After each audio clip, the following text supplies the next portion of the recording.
Hello एस्पारेंट्स, कैसे हो सब? तो स्वागत है अपने यूट्यूब चैनल पर अकबर आयस अकेडमी। तो चलिए स्टार्ट करते हैं आज के ताज़ा खबरों से।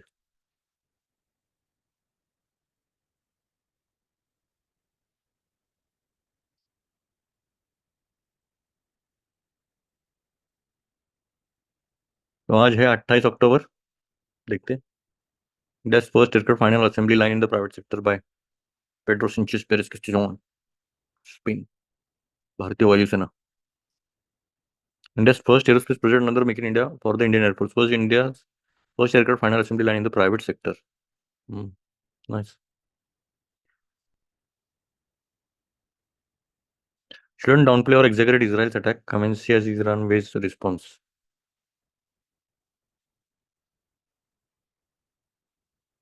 Thousands protest against police violence. Israeli strikes on Gaza kill 22. Nubbing in prayer. Elon Musk worked illegally in US in 90s. Washington Post reports.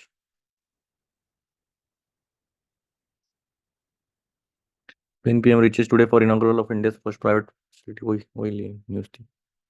BTech seats. PM questions against digital arrest fraud says no government agency makes such call. थोड़ा सावधान रहे। ठीक है। Cyber अपना fraud calls बहुत ज्यादा आते हैं। Vijay unveils road map yes to career but no to his anti call stand slams corrupt family politics. Is cutting flab.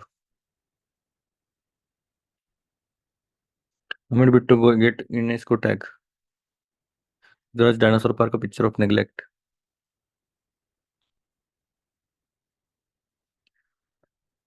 Police bust gang involved in बिट्टू स्टिल सैंडलवुड ट्रीज। पुष्पराज बन रहे। Festive flock. ये देखो। Full गर्दी। Diwali.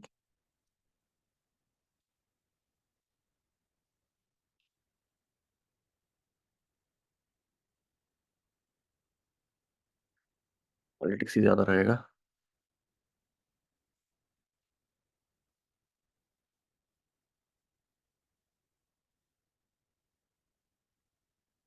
Vigilance awareness week 2024 सतर्कता जागरूकता सप्ताह। Central vigilance commission 28 अक्टूबर से 3 नवंबर।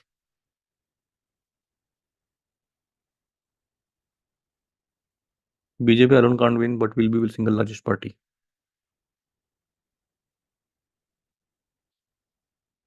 ज्यादा तो नहीं है, हेडलाइंस में तो कुछ दिखा नहीं। वो देखते हैं, कुछ इसमें रहा तो ठीक। I want government in Maharashtra that will be on same page with centre. ठीक है। In this way sense of justice anxiety has ignited gate life for attack on as north south fault as a peer what Priyanka's Kerala fault debut. अब इधर देखते हैं। Notes from an end game. World's most powerful nation knows on its finger nails. There's some comic relief few reasons for hope. Neither privacy nor publicity is dead, but technology will continue to make a mess of both. US presidential election approaches. Keeping up with AI. AI के ऊपर काफी ज्यादा articles आने लगे। India UAE bit by bit. Bilateral investment देखते एक idea लग जाएगा इसमें। टॉप क्रॉप्स प्राइस वोल्टेज इन आरबीआई। टॉप क्या है? टोमेटो ऑनियन पोटेटो है। ठीक है, टॉप में मेरे हिसाब से वही रहेगा। देखेंगे, ये भी आर्टिकल देखना पड़ेगा। Recent surge in value is not an it is symptomatic deeper inflation variation demand. नहीं नहीं इतना नहीं। प्राइस वॉलिटिलिटी इन आरबीआई थोड़ा देखना पड़ेगा। The villain origin stories present Joker. Patient injustice.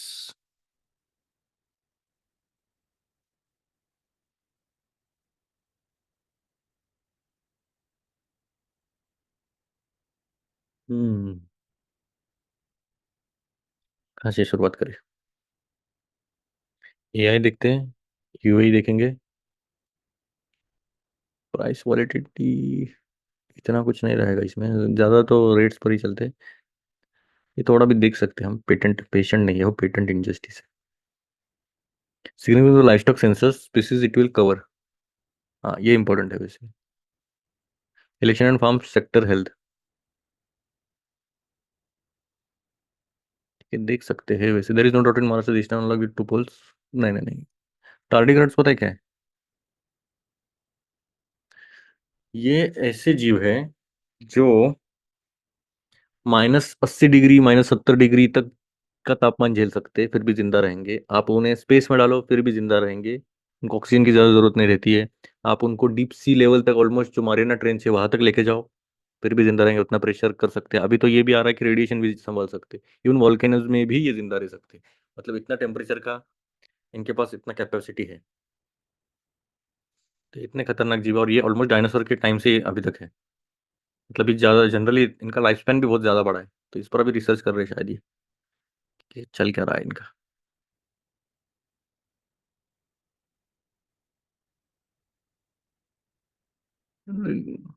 Senior most जज रहते हैं ना सुप्रीम कोर्ट के, सीजे, हाउ इज द टॉप जज ऑफ सुप्रीम कोर्ट अपॉइंटेड। हाँ, देख सकते हैं वैसे, पर ये पॉलिटी में हम पढ़ लेंगे इसमें, फिर भी एक बार एक नज़र घुमा ही लेते हैं हम। अलग अलग केसेस के ऊपर बात की है तो देखेंगे। MDB push for landing. अच्छा ठीक है, अभी नीचे से जरा एक्सपेंड से हम देखते हैं। इलेक्शन वाला ने टारगेट कार्ड की इतनी जरूरत नहीं, इसका नाम थोड़ा सा याद रखिएगा। एप्सिबियस हेनानियंसिस। ठीक है।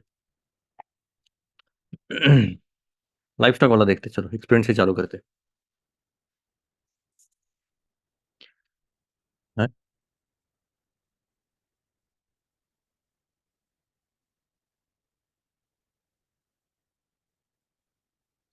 Rajiv Ranjan Singh, union minister of fisheries, animal husbandry and dairying, on Thursday launch the 21st livestock census. ठीक है, लाइफ स्टॉक सेंसस अभी आ गया था। अभी इसमें क्या क्या रहता है, ये 5 साल में किया जाता है। The census carry out head count of the number of the domesticated animals, poultry and stray animals in the country. ठीक है, अभी इसमें क्या क्या आता है देखो, लाइफ स्टॉक में क्या क्या होता है, बस एनिमल्स जो डोमेस्टिकेटेड एनिमल्स नहीं, गाय भैंस बकरी नहीं आते, उसमें पोल्ट्री भी आता है, स्ट्रे एनिमल्स भी रहते हैं जो हमारे स्ट्रे में घूमते रहते हैं, स्ट्रे डॉग्स हो गए, ये सब भी आते हैं इसमें। The census takes into account information about the species, breed, age, sex and ownership status of the animals in question. ठीक है, सभी का इसमें इंफॉर्मेशन काउंट होता है, कौन से स्पीसीज का है, कौन से ब्रीड का है, कौन से एज का है, ओनरशिप स्टेटस क्या है। Since 1990, a total of 20 livestock census, अभी तक 20 livestock census have been carried out so far, with the last one 2019 में किया था। The inaugural process for the 21st census will take place between October 2024 and February 2025. Over the next few months, some 87,000 enumerators will visit independent houses, apartments, enterprises, as well as institutions such as Gaushala, dairy farm, poultry farm, veterinary college, defense establishment to gather information about livestock in India. This census is expected to cover 30 crore households. Almost 30 crore house hold में ये सब जा जाके पूरा ये information निकालेंगे कि भाई किधर किधर कितने कितने एनिमल्स है। अभी कौन से एनिमल्स काउंट होंगे, according to department of animal husbandry dairying, information on range of animal species will be collected. इसमें क्या क्या आते हैं देखो, cattle, buffalo, mithun, yak, sheep, goat, pig, camel, horse, ponies, mule, donkey, dog, rabbit, elephant. In all the census the will capture on 219 indigenous breeds of the species. ठीक है, इसके भी अलग अलग ब्रीड जो रहेंगे उसके सभी species recognised by ICR and NGABR, NBAGR. And besides this, the census will also carry out a head count of poultry birds such as fowl, duck, chicken, turkey, geese, quail, ostrich, and emu. What is the objective of the livestock census? The livestock sector plays an important role in providing employment to employment to people in rural areas. ठीक है, अभी देखो livestock का काम क्या रहता है, देखो आपने अगर पोल्ट्री, भैंस, गाय, भैंस, बकरी जो भी रहेगा आपके पास, तो उससे आपको रोजगार मिलता है। कैसे, आप अभी गाय गाय रहेगी तो उसका दूध निकाल के आप बेचोगे, तो उसमें आपको रोजगार मिलेगा ही ना। इन शॉर्ट सेल्फ एम्प्लॉयमेंट की बात कर रहे हैं। In terms of productivity in the agriculture sector, poultry and animal husbandry contribute to roughly 30% of gross value added. In the economy overall, livestock sector GV stands at roughly 4.7%. For comparison, the whole agriculture sector contributes to a GV of roughly 15%. GVA refers to total output of sector minus the cost of intermediate consumption. अभी देखिए, पहली बात तो gross value added, अभी कितना value add कर रहे हैं हम जीडीपी में, तो वो रहता है अभी कितना ग्रॉस कितना है, अभी क्या रहता है, अभी ये सेक्टर का आउटपुट कितना है समझो 100। ठीक है, और माइनस कर रहे हैं हम इंटरमीडिएट कंजम्पशन, जो भी इसका खर्चा होता रहेगा उसको माइनस किया समझो 30-40 जो भी रहेगा, तो नेट कितना आया, 60 आया, 60 या 40 आएगा। तो वो जो रहेगा वो ग्रॉस वैल्यू एडेड रहेगा। अभी जो लाइवस्टॉक सेक्टर का ओवरऑल इकोनॉमी में हमारा कितना है, ऑलमोस्ट 4.7% तक का है एवरेज, मतलब रफली बोल रहे हैं हम। मतलब कैटल का देखो लाइवस्टॉक पॉपुलेशन कितना है, गोट्स, बफेलो, शीप, पिग्स। ठीक है, अभी देखते हैं। Among other things, the data of the census will be estimate GWA from the livestock sector. It will also help formulate and implement policies relating to the census. अभी देखो, हमें पहली तो बात नंबर्स इंपॉर्टेंट रहते हैं, कि नंबर हमारे पास रहेगा। अभी समझो हमारे पास एक नंबर आ गया कि इसके पास इतने इतने जो भी रहेगा, कैटल, गोट, बफेलो, शीप इतने इतने है। तो एक जब नंबर आता है तो पॉलिसी फॉर्मुलेशन में बहुत ईजी रहता है कि भाई हमें किस पर ज़्यादा फोकस करना चाहिए, क्या क्या पैरामीटर्स पर हमें ये करना चाहिए, पॉलिसी बनानी चाहिए। तो ये काफ़ी मदद होती है इसमें पॉलिसीज इंप्लीमेंट करने में।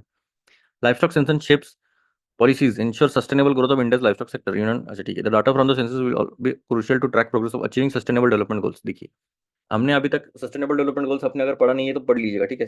17 गोल्स है और कुछ तो 239 टारगेट्स है कुछ तो 17 जो गोल्स है वो बहुत इंपॉर्टेंट है, वो अच्छे से याद ही करना। जैसे कि पहले पॉवर्टी है, नो पॉवर्टी। दूसरा है पॉवर्टी हो गया हंगर। तीसरा है good health and good education है, गुड हेल्थ है, ठीक है।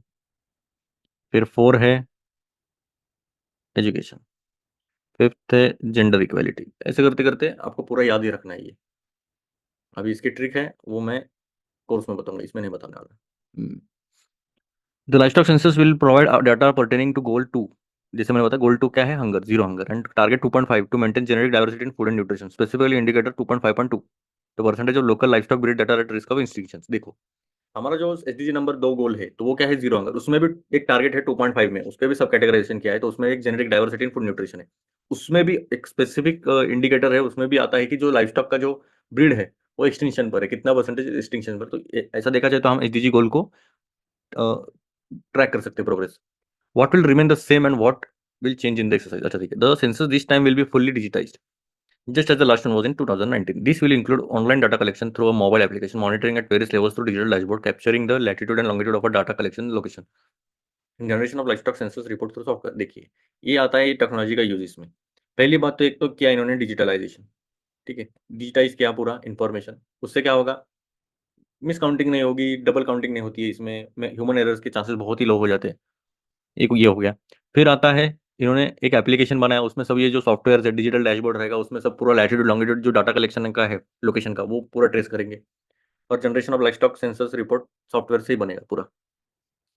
फिर additional 21 will capture several new data points, data on pastoral animals, pastoralist. For the first time the data will census will collect data on the contribution of pastoralist to the livestock centre, their sector economic and livestock. अभी pastoralist मतलब क्या है, अगर आपको पता नहीं है तो सीधा जाना है इधर, ये जाना है इधर ऐसा। जो चराई लोग रहते हैं जनरली, पैस्टोरलिस्ट मतलब क्या, वो आगे आगे आगे घूमते रहते हैं, वही रहेगा। ठीक है, मतलब वो एनिमल्स को लेके आगे आगे जाते रहते हैं, उनका लाइवलीहुड उस पर ही रहता है।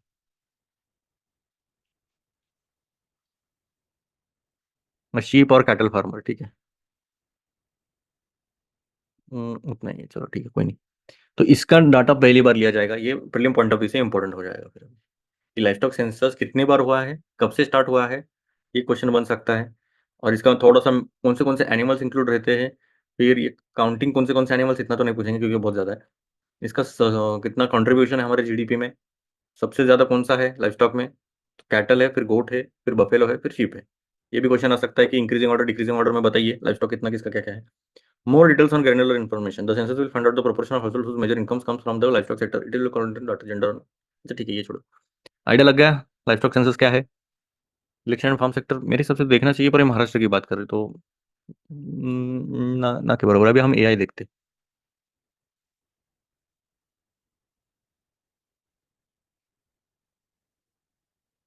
Concerns about copyright privacy must be addressed without stifling its transformative potential problems। देखिए अभी इसमें यही प्रॉब्लम आता है कि कॉपीराइट का इश्यू कितना रहेगा और प्राइवेसी कितनी एड्रेस हो सकती है इसमें, बिना जो पोटेंशियल है उसका प्रॉब्लम सॉल्विंग का उसको हैम्पर किए बिना। अभी यही तो क्वेश्चन है, अभी लाइन ड्रॉ कहाँ करे, है ना। एवर सिंस इट, अच्छा ये थोड़ा जूम करना पड़ेगा। Ever since it made first made headlines in late 2022, the capabilities of generative artificial intelligence, generative मतलब क्या पता है आपको, जनरेटिव एआई। आपने अगर कुछ कमांड दी कि भाई इमेज बना दे, वो इमेज बना जनरेट कर रहा है, कुछ नहीं उससे जनरेट करते रह रहा है। In swiftly and expertly producing text, art, and music have often felt closer to science fiction than to reality. Yet, even as they have inspired, they have also caused anxiety centered on two questions.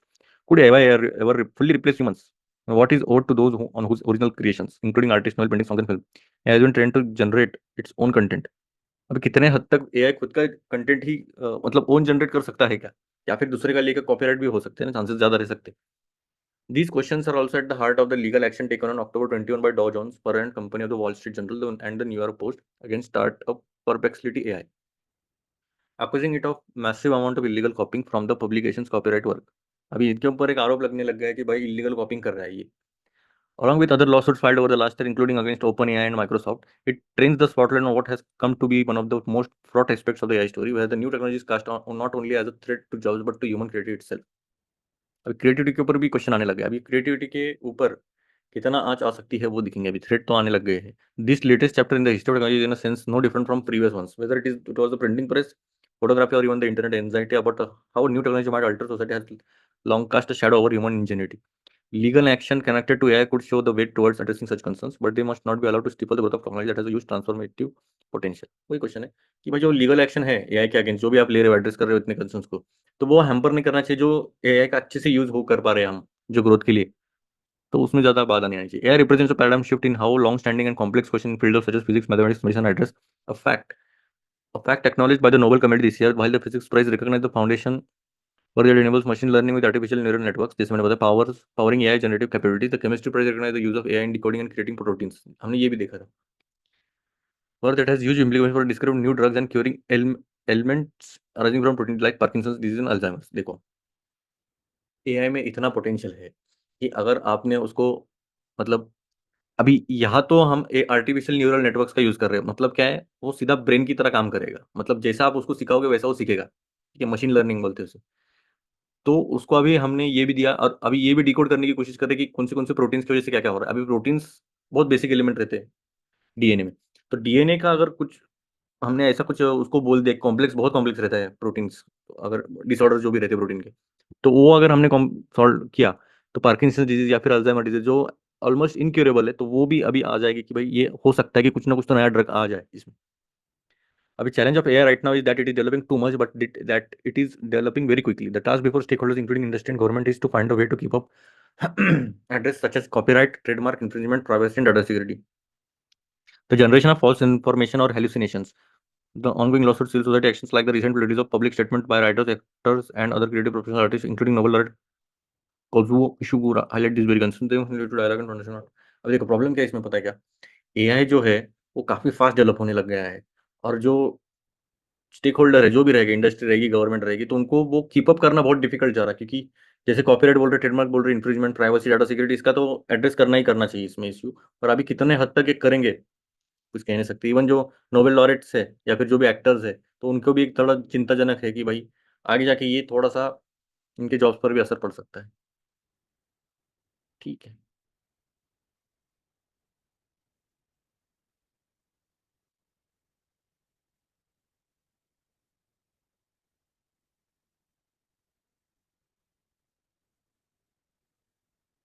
आगे क्या है, चलो इसका conclusion. What student is a dedicated agency staffed with experts focus on tomatoes, onion, potatoes. Without such special oversight, long term strategies, RBI will remain in. वही है कि भाई इनके ऊपर कुछ ना कुछ तो अच्छी कमेटी बैठे, रिकमेंडेशन दे, अच्छे से हो जाए. Seen in the ongoing controversy surrounding pertuzumab, पेरटूजुमाब, पेरटूजुमाब, पेरटू, ठीक है जो है, कोई भी हो. Evergreening remains a challenge in launching affordable biosimilars. अब एवरग्रीनिंग पता है आपको क्या है, एक पेटेंट, थोड़ा सा अभी देखो, हमने एक समझो ये चीज का पेटेंट ले लिया, ठीक है, ये हम ये बनाएंगे, पर पेटेंट कब तक रहता है पता है, ऑलमोस्ट आई गेस 20 से 30 साल तक रहता है. उसके बाद आपको वो पब्लिक में जो भी रहेगा उसका इन्फॉर्मेशन या फिर जो भी यूटिलाइजेशन वो आप पब्लिक में दे सकते हो. अभी क्या हो रहा है, एवरग्रीनिंग हो रहा है. एवरग्रीनिंग क्या मतलब, क्या रहता है कि आप जो है वो ये इसको इसको थोड़ी सी चेंजेस करके फिर से बोल रहे हो कि हमें और 30 साल चाहिए और 40 साल चाहिए, तो एवरग्रीन करते करते करते जा रहे हैं. तो ये थोड़ा सा चैलेंजिंग टास्क होता है. अभी कितना एवरग्रीन कर रहे हैं, अभी इसमें ये मैंने बताया माउस का, ये ड्रग्स में भी आ सकता है, बहुत सारे अलग अलग जो भी पेटेंट ले सकते हैं मेडिसिन में, वो उसमें आता है. अभी देखते हैं इनका आर्टिकल क्या है. एवरग्रीनिंग पे एक पूरा कॉन्ट्रोवर्सी चलेगी मेरे हिसाब से. तो एवरग्रीनिंग का थोड़ा मीनिंग देख ही लेते हैं.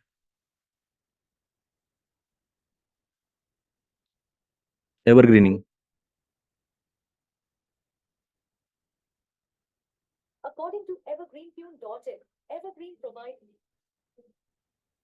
अरे ये वाला एवरग्रीनिंग नहीं, हाँ ये वाला, नहीं नहीं नहीं, ये वाला देखते हैं.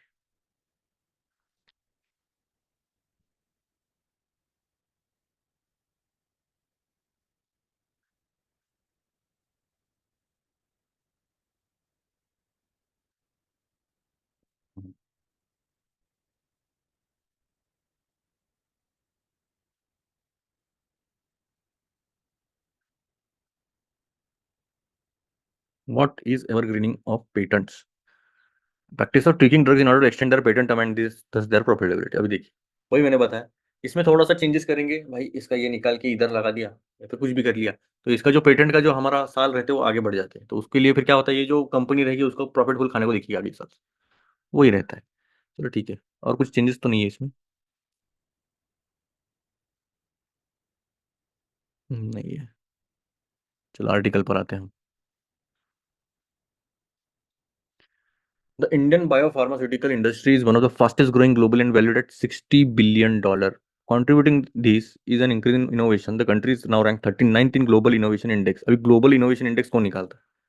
क्या लगता है कौन निकालता रहेगा? अरे काफी गर्म। वाइपो निकालते हैं, वाइपो। ठीक है, वाइपो क्या है? वर्ल्ड इंटेलेक्चुअल प्रॉपर्टी ऑर्गेनाइजेशन है। काफी गर्म हो गया पीसी।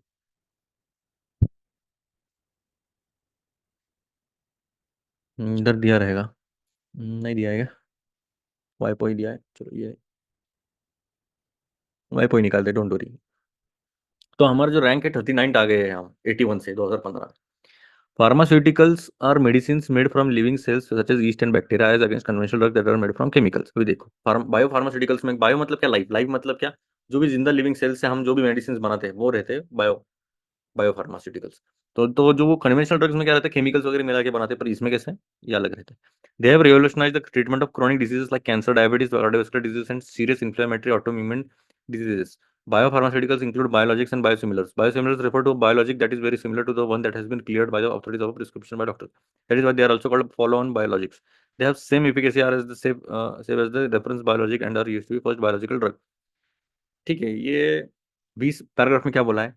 तो वही बोला है कि भाई इनका यूज की वजह से जो बड़े बड़े ट्रीटमेंट थे बड़े बड़े डिजीजेस के, जैसे कैंसर, डायबिटीज, तो कुछ हद तक हमने कवर कर पा रहे हैं, हम थोड़ा रिवोल्यूशनरी हमने किया है इसमें। अभी बायो फार्मास्यूटिकल्स में दो इंपॉर्टेंट, एक बायोलॉजिक्स रहता है, एक बायोसिमिलर्स रहता है। ठीक है, ये दिख रहा है, एक बायोलॉजिक्स रहता है और एक बायोसिमिलर रहता है। बायोसिमिलर मतलब क्या? That is very similar to the one that has been cleared by the authorities of prescription by doctors, मतलब ऑलमोस्ट सेम तरह का ड्रग रहता है वो। ठीक है, बायोलॉजिक्स बायोसिमिलर्स सेम इफेक्ट रहता है, same almost reference biological and used to same disorders as the first biological drug. Similar तरह से वो उसी ड्रग को हम यूज कर सकते हैं। India is partner in the global biosimilars market. It was the first country to approve a biosimilar product for hepatitis B. हम पहले कंट्री थे जो बायोसिमिलर प्रोडक्ट, मतलब हम बोलते हैं ना सेम कंटेंट है पर ब्रांड डिफरेंट है, वैसे बात है ये। Today there are 98 approved biosimilars in India, at least 50 in the market and the most in any country. Many India made biosimilars have been approved in markets like US। ठीक है, हमने भी कुछ कुछ बायोसिमिलर बनाया है और हमने भी अप्रूव 98 अप्रूव किए बायोसिमिलर इंडिया में, तो सबसे ज्यादा है वर्ल्ड में, इतना कोई नहीं कर रहा। Indians biosimilar market was valued at 349 million in 2022 and estimated to expand. अच्छा ठीक है, इनका मार्केट छोड़ो। This will open a window of opportunity for Indian biopharma to launch more biosimilar product. ठीक है, इसमें ग्रोथ का पोटेंशियल बहुत ज्यादा है। Under make in India initiative the centre has launch the national biopharma mission. अभी इसमें दिया रहेगा, फिर भी हम देख ही लेते हैं। Industry academia collaboration mission manage by biotechnology industry research assistance council. National biopharma mission make in India initiative में लॉन्च किया गया है। अभी ये स्कीम हम कोट कर सकते हैं अगर बायो फार्मास्यूटिकल इंडस्ट्री से कुछ भी क्वेश्चन आता है तो। इवन जब पेटेंट के ऊपर भी आता है तो हम इधर कोड कर सकते हैं। 250 मिलियन मिशन को funded by the world bank aims to accelerate biopharmaceutical development. It supports nearly 150 organizations and 300 MSMEs with 21 shared infrastructure facilities established for research and biomanufacturing. These facilities were pivotal in the COVID-19 vaccine trials. They contribute to India's long-term healthcare goals. NBM has supported over 2200 guarantees, resulting in 18 successful products. Despite these efforts, India has mere 3% share of the global biosimilar market में। देखो, हमारे पास इतना सब कुछ होने के बावजूद भी हम बस 3% शेयर दे रहे हैं ग्लोबल बायोसिमिलर मार्केट में। One of the biggest barrier faced by Indian biosimilar market is patent evergreening. वही तो प्रॉब्लम है। अभी क्या प्रॉब्लम है हमारा? तो पेटेंट एवरग्रीन कर रहे हैं हम, जो मैंने बताया, थोड़ा ट्विक करके आगे डाल रहे हैं भाई, हमारे को प्रॉफिट चाहिए। और जूम करें।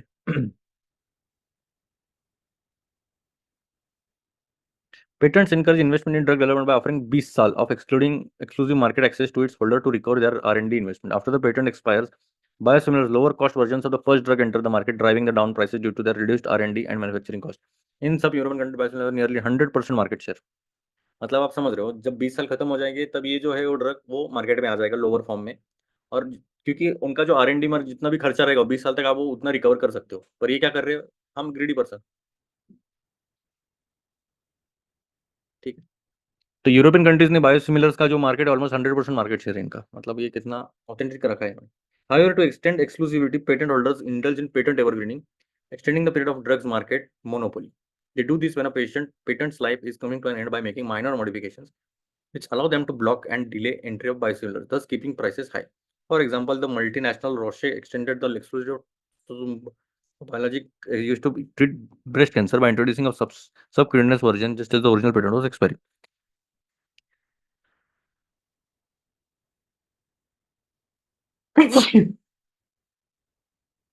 मतलब क्या था अभी, इन्होंने एक एग्जांपल दे दिया। अभी एवरग्रीनिंग कैसे करते हैं, तो एक कंपनी है रोशे, तो ठीक है, उन्होंने एक ड्रग बनाया था जो ट्रीट करते हैं ब्रेस्ट कैंसर को, तो उन्होंने एक नया वर्जन बनाया, कुछ तो अलग अलग चेंज करके। जो ओरिजिनल पेटेंट अभी उनको दिखने लग गया था कि भाई जो ओरिजिनल पेटेंट है वो एक्सपायर हो रहा है, तो उसके बदले उन्होंने क्या थोड़ा सा ट्वीक करके आगे बढ़ा दिया, और वो मोनोपोली भी रहेगी, प्लस जो प्राइसेस है वो भी ज्यादा रहते हैं, क्योंकि डिमांड बहुत ज्यादा रहती है ना, तो उसको डिमांड को कैटर करने के लिए उतना सप्लाई नहीं मिला, तो फिर उसके प्राइसेस बढ़ेंगे। Normal economics.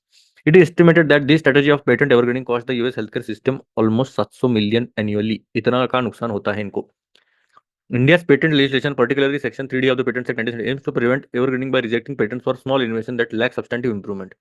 हमने सीधी तरह बोल दिया है हमारे एक्ट में, पेटेंट एक्ट में, कि भाई एवरग्रीनिंग नहीं चलेगा अगर थोड़ा सा भी, अगर इतना इम्पैक्ट नहीं पड़ रहा है, मेजर इम्पैक्ट नहीं आ रहा है, इंप्रूवमेंट नहीं आ रहा है, स्मॉल इनोवेशन करके आप रिजेक्ट कर रहे हो तो नहीं होगा। Under this Novartis patent application for the cancer drug Glivec used to treat leukaemia was rejected as it did not show significant technical advancement. The decision upheld by both the Madras court and supreme court in set a strong precedent against evergreening practices. देखो, अभी एक drug था जो cancer को treat करने में थोड़ा सा काम कर रहा था, मतलब ल्यूकेमिया, ठीक है, वो रिजेक्ट किया गया था। क्यों? क्योंकि जो कोर्ट्स थे उन्होंने बोला कि भाई इतना मेजर इम्पैक्ट तो नहीं दिख रहा है इसमें, इसके लिए जो एवरग्रीन प्रैक्टिस है उसके अगेंस्ट अभी भी कोर्ट्स भी खतरनाक ले रहे हैं decision. Section 3 of the Act restricts patenting mixtures of known compounds unless a synergetic effect is proven. And Section 3(1) prevents patents on treatment methods. ठीक है। Despite these legal safeguards, evergreening remains a challenge in launching affordable biosimilars, as seen in the ongoing controversy surrounding pertuzumab, used to treat certain types of breast cancer. In India, due to its heavy disease burden, population density, lack of access to affordable medical care for a majority of the citizens, patent evergreening is a challenge. Patent evergreening poses a serious threat to public health by impacting the accessibility and affordability of essential medicines. While India's legal framework aims to curb such practices, recent studies reveal that around 72% of granted pharmaceuticals are minor or secondary. The need for stronger security opposition is obvious. देखो, इतने सारे legal safeguards होने के बावजूद भी हमारे लिए ये चैलेंज है। क्यों? तो पहली बात तो एक हमारा हेवी डिजीज बर्डन है, सेकंड पॉपुलेशन डेंसिटी ज़्यादा है, थर्ड हमारा एक्सेस उतना नहीं है अफोर्डेबल मेडिकल केयर के लिए, और पेटेंट एवरग्रीन तो उससे बड़ा चैलेंज है ही। In the US, 74% of new patents are associated with existing drugs, and nearly 80% of the top 100 best-selling drugs have received patents, extending their monopoly beyond their initial patent duration. However, in the EU, European Medical Agency established biosimilar guidelines in 2005 with a more straightforward approval process compared to the US. Europe has been significant biosimilar adoption, especially in Germany, UK, Nordic countries, cost saving and better access. ठीक है, अगर देखा जाए तो USA में बहुत ज्यादा scale पर चल रहा है ये एवरग्रीनिंग का, पर यूरोप ने बहुत सिग्निफिकेंट, मतलब एक स्ट्रेट फॉरवर्ड बोला है कि भाई हम ये अलाउ नहीं करेंगे, कॉस्ट सेविंग बचाएंगे, एक्सेस अच्छा देंगे। To safeguard public health and promote genuine innovation, India needs to strengthen its patent opposition mechanisms, ensuring that the patent system serves its intended purpose rather than extending monopolies through minor modification. Only then can all patients suffering from diseases like cancer who require bio ठीक है, ये concluding line है, तब ये नहीं करना चाहिए, ये करना चाहिए, वैसी बात हो। ये अच्छा आर्टिकल था, अच्छा लिखा है यहाँ।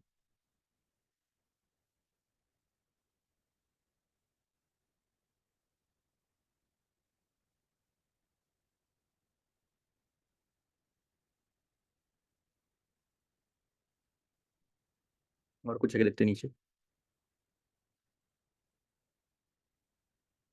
सीजीआई का प्रोसेस नहीं, चलो देख ही लेते हैं, अभी है टाइम तो, ज़्यादा हमने कुछ खास।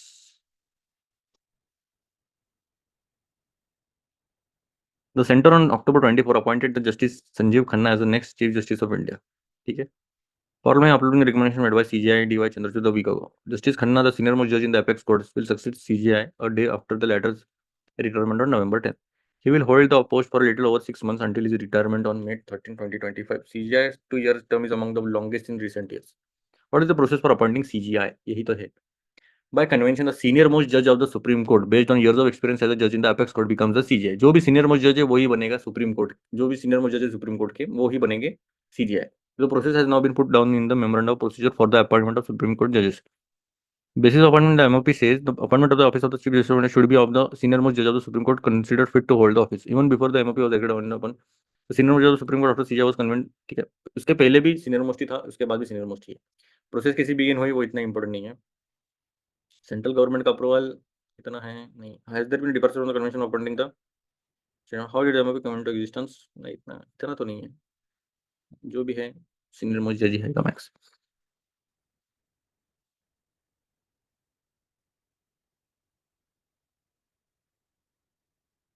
Energy demand rising rapidly, the economy grow by 8% despite negative narratives. May be पढ़ सकते हैं वैसे। ये छोड़ दो, स्पोर्ट्स वाला तो छोड़ ही दो। हम्म, इसमें कुछ नहीं है ना।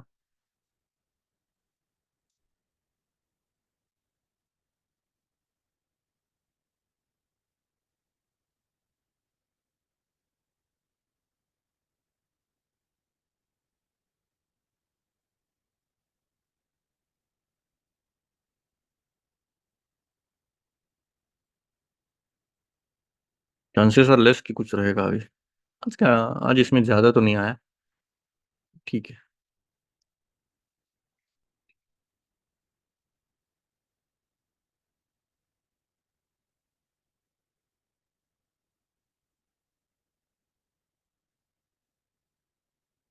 सप्ताह वीक विजिलेंस अवेयरनेस वीक है।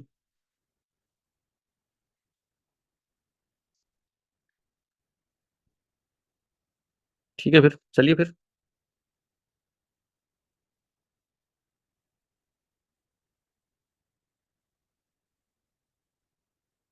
मिलते हैं। जय हिंद।